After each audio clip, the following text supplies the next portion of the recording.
Hello, vinyl community. Midge here. Yeah, it's me, Midge. Hi. A guy in a hat who loves to talk about records. Christmas present hat. That's where it's at. And it's the 28th of December today. You lose track of the days, don't you? But I'm pretty sure it's the 28th. And I was thinking, the year's nearly up, and I haven't done my top 10 best albums of the year, in my opinion. So I thought I'd better get on with it. So these are the albums that I've enjoyed the most this year. As I said on the first part of the video where I went down from 20 to 11, these are the albums that I've picked that I've enjoyed the most this year, that I've played the most this year. It's not about being hip or cool or going with the latest trends, as you'll see. It's just my favourites. It's just my favourites. And I think these are the best 10 albums of the year, in my opinion. So if you enjoy any of these albums, or if you go out and buy any of these albums and you don't like them, don't worry about it. It's just you've got really bad taste and it's not as good as mine. Okay? So simples. So without further ado, let's get on with it. These are the 10 best albums of 2025, in my opinion. Let's go.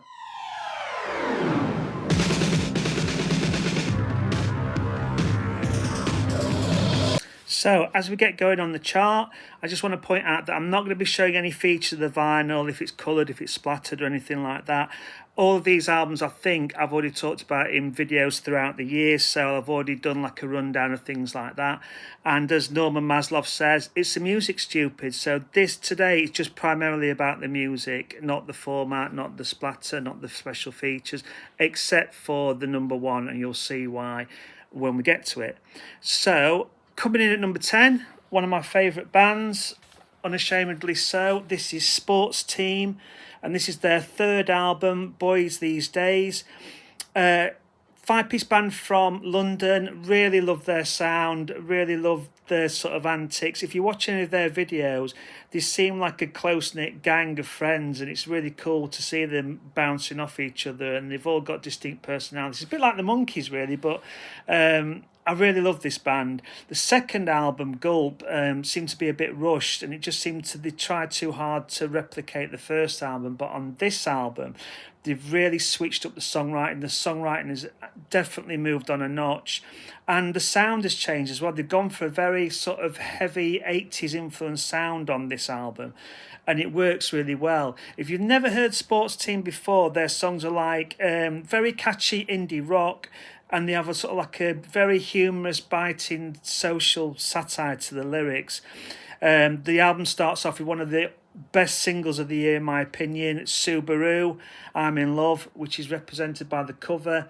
And it's about 80s materialism, but it's got such a great 80s production sound to it. It starts off with a great saxophone solo, really catchy song. You can imagine Brian Ferry doing it, to be honest with you, or I can anyway. But one of the singles of the year, I thought. Really catchy tune. But you've got other tunes like Boys These Days, which is like a bit of a swipe at the older generation, basically saying that the younger generation have never had it so good. And in my days, I used to play on the road and things like that, and play with rocks. Really funny. You've got Sensible again, which is another swipe at the young, saying that they're all too sensible and they're all too sensibly numb to what's going on around them. You've got Moving Together, which is a really cool sort of mid-paced number, but it's got a Coronation Street sampling, and you don't get many bands doing that these days, do you? And you've got Bang Bang Bang, which is a swipe at the American gun culture that's going on at the moment. And obviously, Sports Team very famously did a tour of America a couple of years ago, and they got held at gunpoint and all the instruments nicked. So I think it's a bit of a swipe on there. It's got a really sort of Morricone, Western type feel to the song. And it's just a great band who do lots of great sort of really catchy indie type songs. Like I say, they've got Alex Rice as the front man, who's very charismatic. They do great live performances of the very energetic band. And if you've never heard them before, they're just a great sort of singles band. They do a lot of great catchy singles that stay in your head. And like I say, on this album, it's got a very sort of 80s type production to it, so it's a definite move in their sound, but they've still got everything that that made them great in the first place. Like I say, biting social commentary combined with really catchy tunes and indie rock anthems you can bounce around to. So in at 10, Sports Team and Boys These Days. In at number 9 is a band that's been around for quite a while now, and this album came out in January, and I'm still enjoying it now, which is always a sign of a good album. And it's the 6th album from the Scottish band Franz Ferdinand, and this is The Human Fear. Now, I always buy Franz Ferdinand albums because I always enjoy them, but this one really blew me away. I really enjoyed it. It's one of those albums that you just stick on and you just really enjoy. There's nothing sort of arty or, high concept or anything about like that about it. It's just a great album full of great catchy tunes that stay in your head after you've listened to it. They've had 3 new members for this album. Obviously, you've got Alex Caprios on vocals and guitar, and you've got Bob Hardy on bass, but they've got 3 new members for this album. They've got Audrey Tate on drums, Julian Corrie on keys, and Dino Bardo on guitar. And whether that's revitalised them or not, but they just sound so fresh on this album. It's got so many catchy songs. You've still got the sort of danceable, sort of jerky new wave rhythms of Franz Ferdinand, but there's a lot of electronic textures and keys and synths to this. And it's just great. It's just one of those albums you listen to and you find yourself humming several of the songs afterwards, even when you're not listening to it. And it's just, like I say, it's just a really enjoyable album just to put on and jig about to. It's just great. You've got the single Audacious. You've got the sort of jerky, sort of new wave rhythms of The Doctor with a really cool sort of synth line to it. You've got Hooked, which is sort of like a really jerky type dance orientated synth number. Just so many great tracks on here. It doesn't let up, build it up night or day. Every song has got a really catchy chorus that stay in your head long after you've listened to it. And the band just seems so fresh and full of ideas. There's lots of great sort of like production techniques on this album and flourishes and things like that, but they don't overshadow the songs. And it's just, from beginning to end, it's just a great, enjoyable album to listen to. So I've been playing this for a long time after it came out. To say it came out in January, like I say, I'm still enjoying it now. And I played it the other day when I was making this list. Still found myself singing along and jigging about. So, yeah, love this album. Great return to form. Franz Ferdinand and The Human Fear. In at number 8, this is the debut album from a Welsh band that came out this year. Absolutely love it. Right up my alley. And this is Melin and Mill on the Hill. Now, this is a Welsh band. Probably a lot of comparisons to Super Furry Animals in that they make catchy songs. They sing songs in English and in Welsh. There's a great psychedelic sort of feel to a lot of their songs and just really catchy, really offbeat as well. And a little bit of a concept album in a way, in that the theme behind the album is the band members are the millers. There you go, there they are.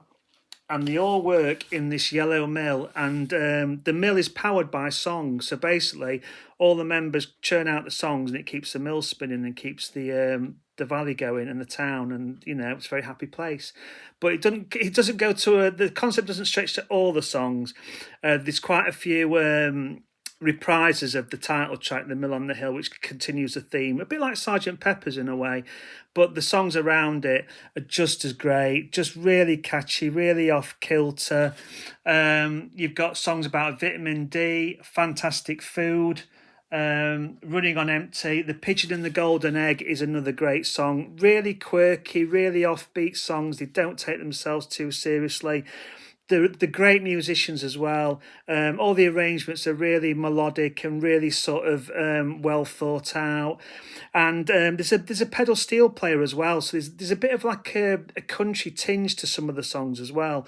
And it really adds to the flavour of the songs. It's just a really well produced, well written, really catchy, bit of a psych edge, full of hooks. Really imaginative. It's just great. There's some extra features, like on the Pigeon and the Golden, there's a great honky tonk piano riff running through it. I mean, the band are a 6-piece, so you've got keyboardists, you've got pedal steel player, guitar players, drums. They cover all the bases, and it really fleshes out their sound as well. So It's a great album. Like I say, some of the songs are in English, some of the songs are in Welsh as well, just like the Super Furry Animals. And a good way of describing this album is in some of the lyrics on one of the Middle of the Hill. So basically, we work through the day to make sure those sales turn by writing tunes about pigeons and computer game addiction. If you're partial to songs about food stuff and dial, then allow us to produce them for you.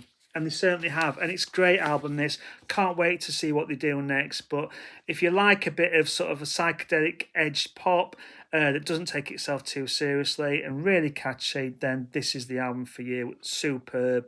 Melin and Mill on the Hill. Coming in at number 7, this is another band I love and I've been following for a while, and this is the 4th LP by them, and this is the Beths and Straight Line Was a Lie. This is the 4th LP from the New Zealand indie rockers, and they just get better with every album, in my opinion.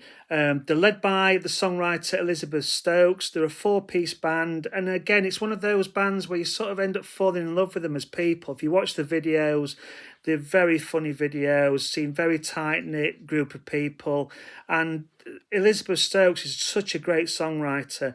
She writes a lot of sort of confessional, heart-on-sleeve type, vulnerable type songs. There's a great chunk of melancholy in them, but they're never depressing because the music they set them to is so upbeat and so jangly and so just melodic. It's not a depressing listen at all. It's absolutely superb. And I think Elizabeth Stokes is one of the best lyricists around at the moment. Her lyrics are superb. She's great at articulating anxiety and things that go on in relationships and things that go on in real life. And like I say, it's never downbeat, and it's always upbeat, catchy indie anthems.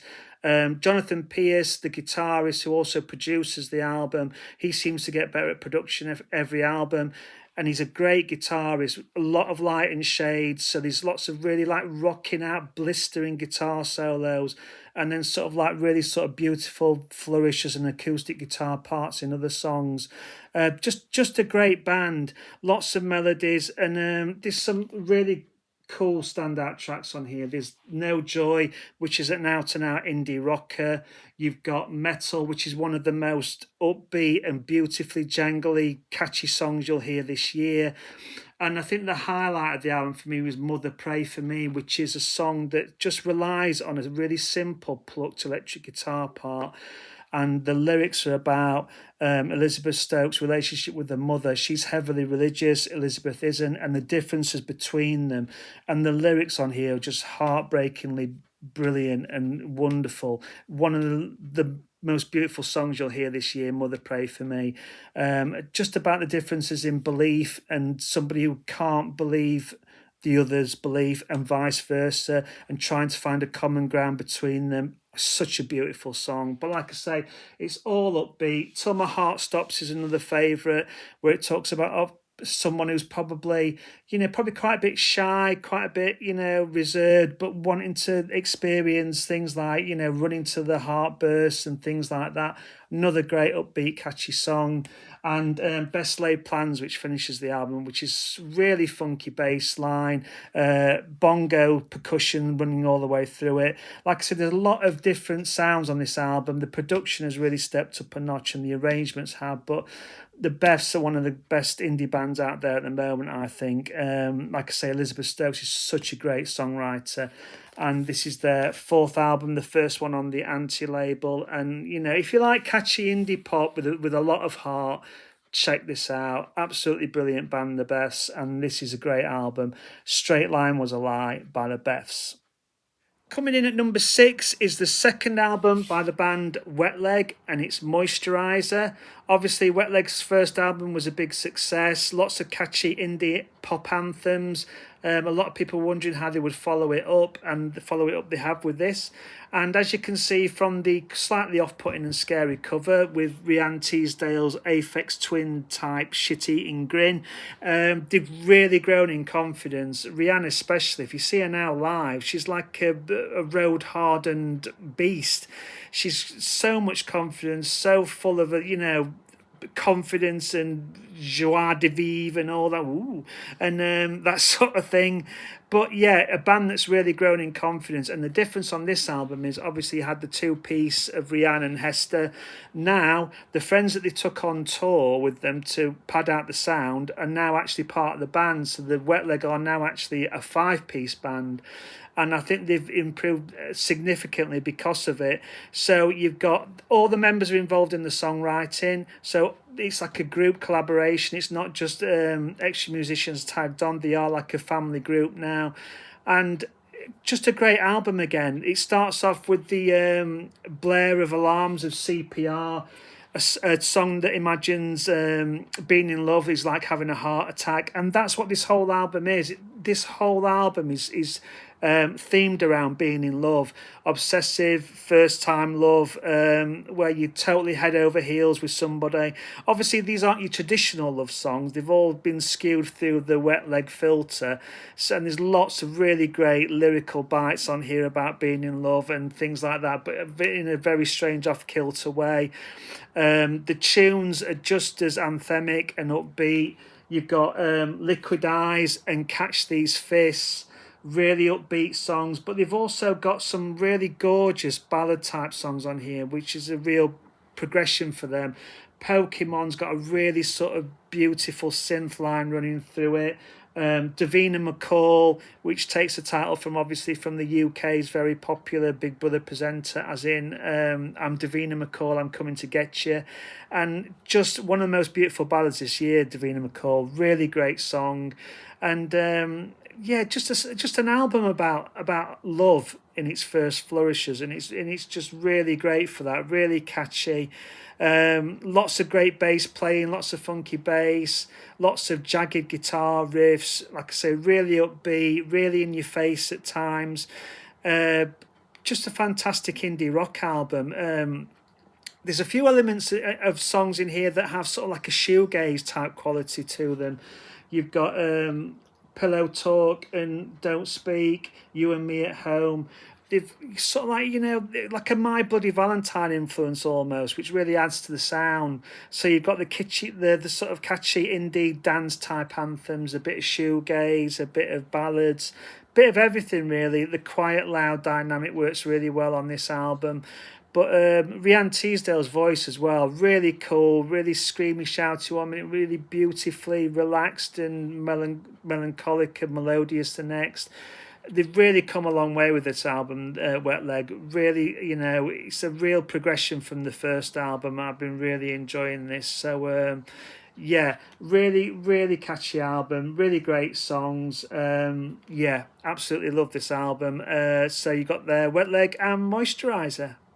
Okay, now we've reached the top 5 of the best albums of 2025, in my opinion. And at number 5, we've got the debut album, another debut album from a Norwich-based band, a 5-piece band, and it's the Floral Image. And this is Gone Down Meadowland. This is one of the best modern psych albums of the year, in my opinion. It's just gorgeous, absolutely gorgeous album. It starts off with Meadowland, the instrumental, and it sets the scene straight away from what you're in for. It's really dreamy, really spacey instrumental, lots of psychedelic edged effects, and then you get into the first song, The Dream, and you've got frontman Fergus Nolan's breathy, sort of lysergic vocals, really sort of dreamy and floaty.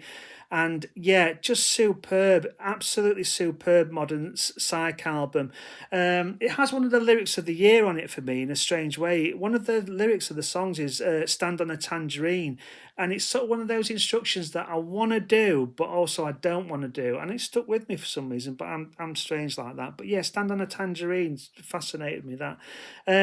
Yeah, anyway, so there's loads of standouts on here. You've got the track Burning 305, which has sort of like a really sort of acid guitar type riff. It's got a really groovy bass line and a flute line that runs through it. Just fast-paced song, and one of my all-time favourite songs of the year, Call Up the Doctor. Absolutely amazing psych track. It's just blissful. It's got like an extended sort of like phase guitar melody that runs all the way through it.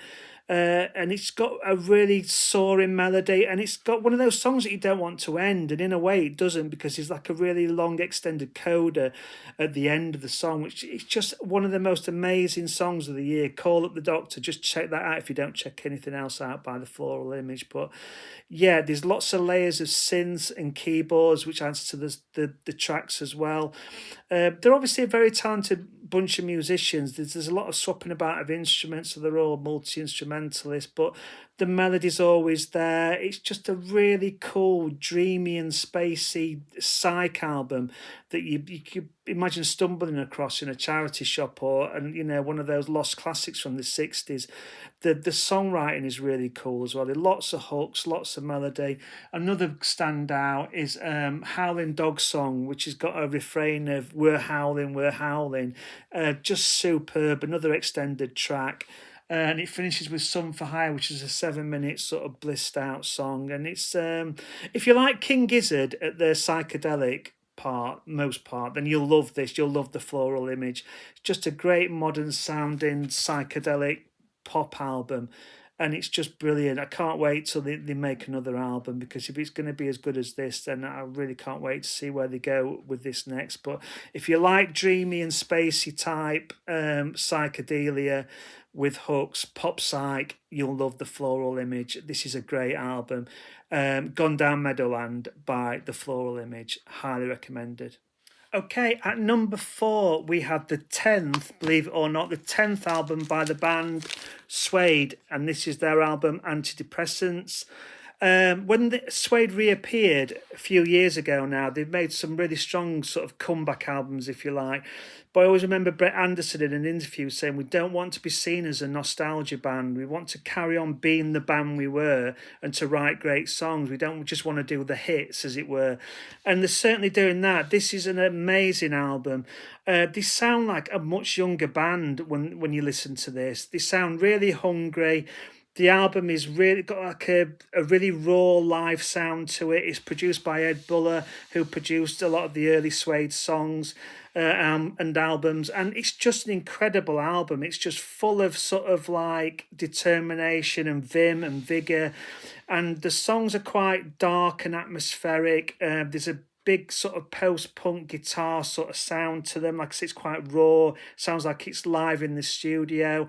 For example, the album starts with the song Disintegrate, and it just sounds like a great lost glam rock stomper from the 70s. So it sets out its stall straight away, and it's just a really upbeat, really banging type album, really full of energy, full of rawness. It's just great. You've got Dancing with the Europeans, which was the single off the album. That's really catchy, a really great single with a great riff that runs through it.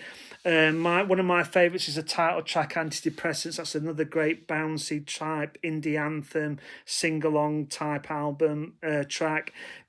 Just superb. I think this is their best comeback album yet. I think it's certainly the strongest. Every single track, from start to finish, there's no filler. It's just all killer. It's just a brilliant sort of indie pop album, like they used to make in the 90s, basically. But it just sounds so fresh, and the band sound hungry, as if they want to. They've rediscovered themselves again, and they really want to go for it, as it were. It's quite dark, it's quite gothy at times, but not too much. And it's just full of hooks, and Brett Anderson's voice still sounds amazing. There's some good ballads on here as well. They're not just all up tempo stompers. There's some good ballads on here as well. My favourite's June Rain, which is sort of like quite downbeat song, a ballad, but it's got one of my favourite lyrics of the year in it, where he says, you waved at me despite the fact that I'd let myself go. Just a great lyric, and Brett Anderson is a good lyric writer. But yeah, the band sound all on form. It's really upbeat, it's quite ferocious, and it's just a banger. It's just one of those albums you put on and you know what I mean? It's just really enjoyable. Like I say, no weak songs on it. Superb. Just, it's great that a band that's been going as long. I mean, this is their 10th album, and it sounds so fresh. It's just a great indie rock album. So yeah, superb. So that's Suede and Antidepressants. At number 3, it's the latest album by the band Black Country New Road, and this is Forever How Long. As you may know, Black Country New Road started off by being quite like an art rock type band, indie band, led by Isaac Woods. And on the eve of the second album, he decided to quit the band, citing mental health issues. And so the band made a live album after he left. And I think just to test the water, just to see if there was any legs to a band without Isaac being in it. And it was well received. So they're calling this the first proper album as the new lineup. So basically, it's the lineup of old without Isaac Woods. So the 3 women in the band, you've got Tyler Hyde, Georgia Ellery, and May Kershaw, who play violin, piano, and bass and acoustic guitar. They've sort of taken the lead on the album. So all the lyrics and the vocals are shared by the 3 women. And it's almost like a totally different band. It is amazing how bands can reinvent themselves without, one person steering the ship. And if there is sort of like a theme on this album, it's sort of like it takes its sort of prompts from 70s folk, I think. So it's got like quite an electric Fairport Convention type of vibe to it. The arrangements are really dynamic. This band is amazing because they always had sort of like artsy or prog elements to the sound, and they've not left that behind. So a lot of these songs are very dynamic in the terms of arrangements. All the band are really talented, so they swap instruments and play, instruments you wouldn't expect, which all adds to the overall sound. And it's got really sort of like prog elements at times. So it's got changing time signatures within each song. Songs suddenly stop and take a different direction, or more arrangements come in, and different time signatures and all sorts. So the music is quite experimental, although it's full of hooks. So it's not a particularly difficult album. There's loads of sort of catchy numbers and hooks to it. It's just that it is based a lot in 70s prog. So you've got your 70s prog and folk elements to it, especially in terms of the ladies' voices, and they just sound like, really beautiful. Sort of each has got a really, really amazing voice. And like I say, lots of dynamic arrangements. It's produced by James Ford, who's like the indie producer of note at the moment. And the arrangements and the production are amazing. Inside the album, they've taken photographs of the lists of all the arrangements for each song, and you can see how they've tried to push themselves and experiment and use different instruments and different approaches to recording to come up with these songs. But they're just absolutely superb arrangements in here, and imagination in terms of the arrangements and the instruments they use.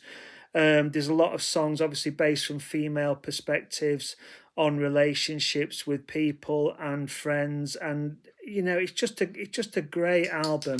Lots of sort of 70s folk and prog influences on it.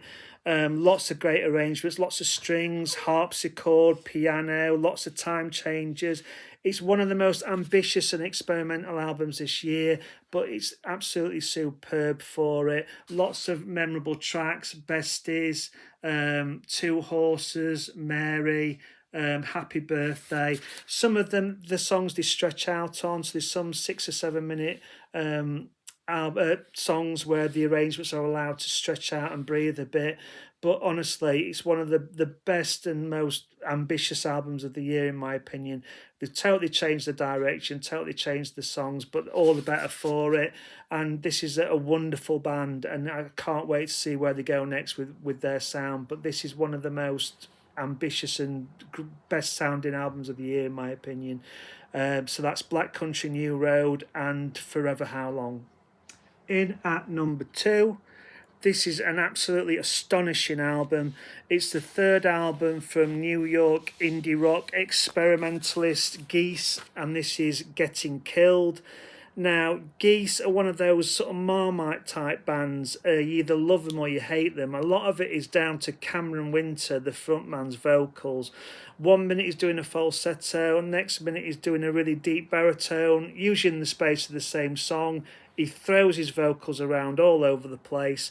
And this is one of those bands who are probably one of the most hyped and featured bands at the moment, and with good reason, I think. I first got into him in their second album, 3D Country, and when I heard that album, it was so different to anything else that was out at the time, and I thought, this is great, this is a band to watch. And I think this album that was released this year has taken everybody by surprise in its success. It's been I think it's on its 5th or 6th repressing now. I don't think anybody expected it to be as big as it has become, and it's an astonishing album. Geese are one of those bands sort of like take elements of classic rock and indie rock, and they almost put them through a blender. So you're listening to it and you're thinking, I've heard all these elements before, but never in this sort of arrangement. Very off kilter, very experimental, very strange at times, but there's something about it which makes it commercial at the same time. It's a really unusual recipe for a band, the elements they mix together.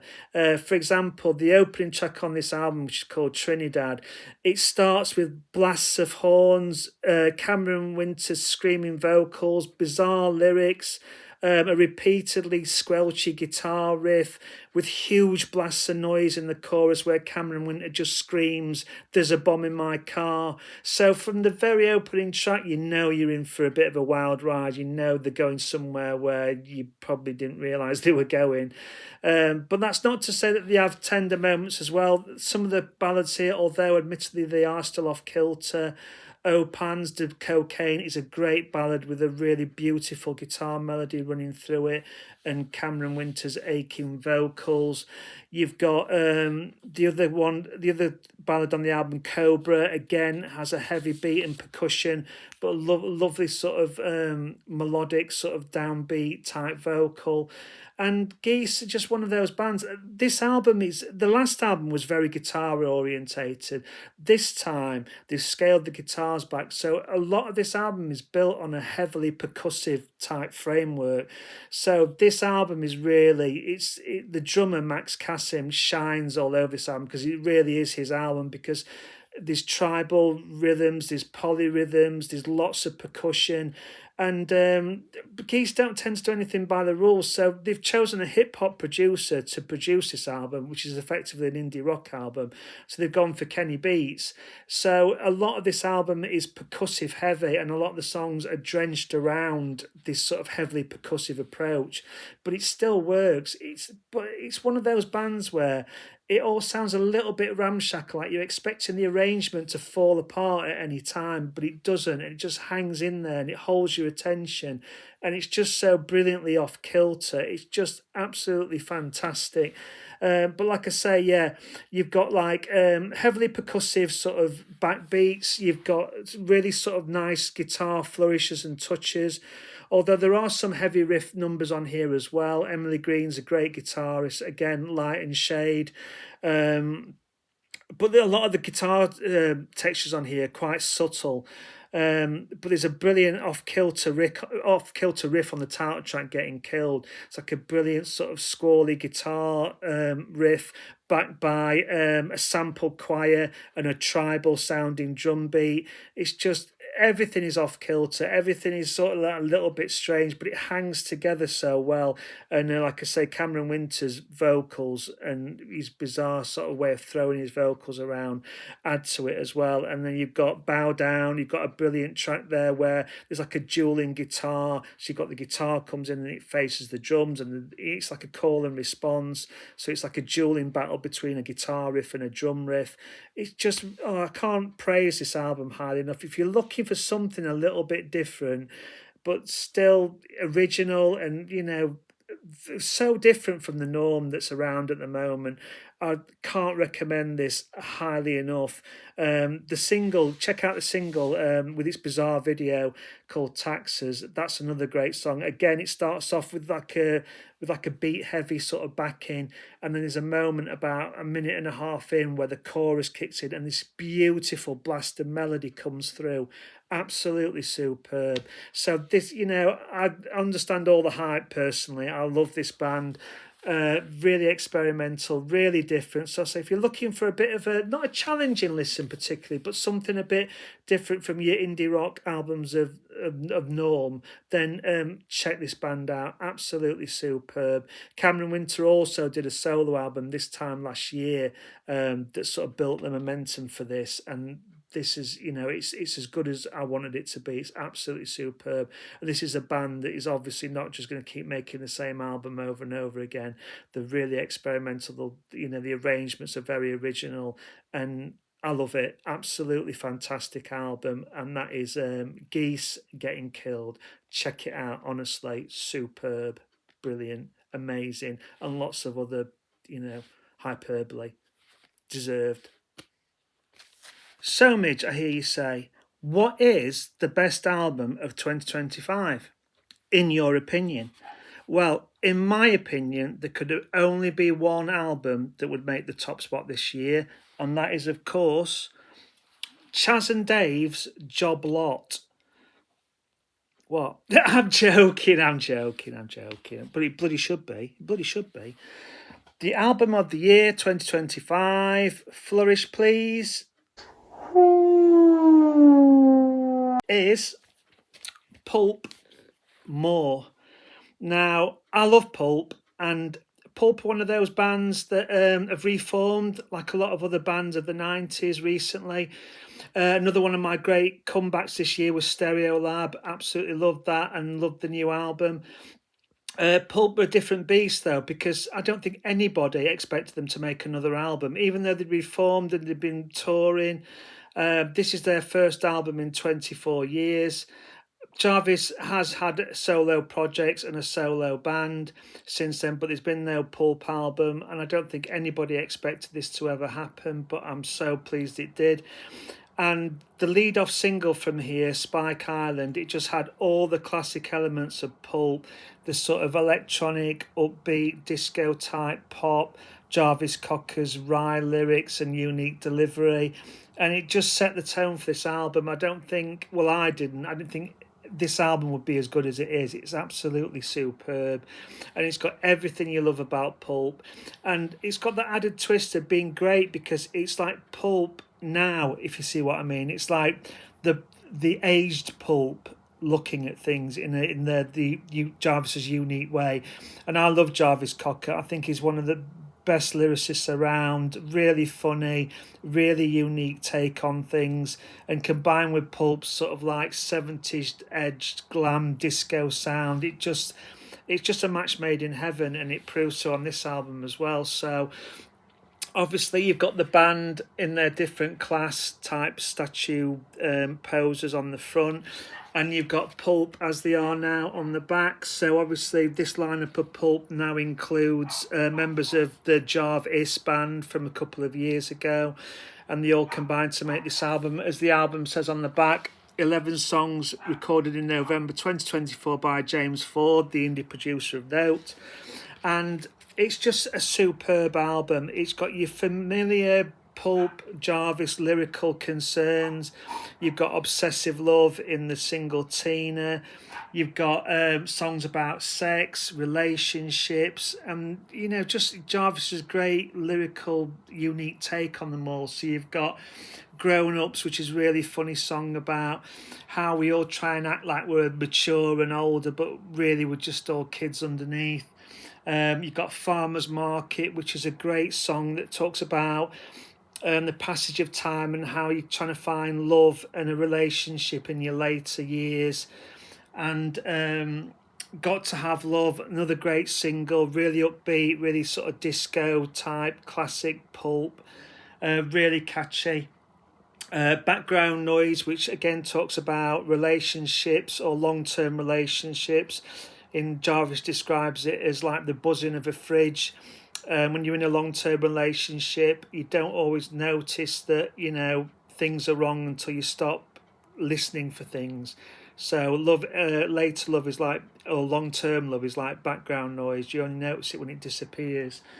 And you've got the Hymn of the North, which is like a touching ballad with strings, talking about, I presume it's Jarvis's son, and him saying if you ever leave, make sure you don't go too far.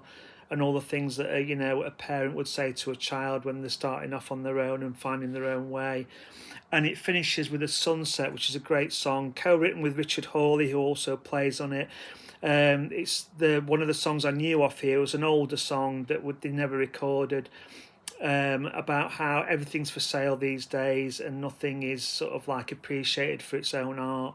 So you've got a lot of it's just like Pulp of old. It's almost like they've carried on, but this version of Pulp, the last Pulp album, We Love Life, wasn't particularly well received, and I think it was because they tried to make an artistic statement rather than making sort of like the usual sort of pop single type catchy type Pulp of old. And it was sort of, I think this album sort of marries that. I think they're a bit more comfortable now with that, so there's a great mixture of art and pop, where it's just been like trying to be an artistic statement, which I think the last album suffered with, was a bit dour. So it's great that this might be the only other album they make, but if they finish on this, they've definitely finished on a high. And it's strange in the lyric sheets that Jarvis puts in the notes that he puts an actual statement saying, "This is the best we can do. Thanks for listening." Well, if that's the best you can do, then I'd love to hear more. It's a great album. It's just like they've never been away. It's like everything that you love about Pulp, if you love Pulp, obviously, and gloriously so. Just a great album. So many catchy hooks, so many catchy songs, lots of thoughtful lyrics, and yeah, absolutely love it.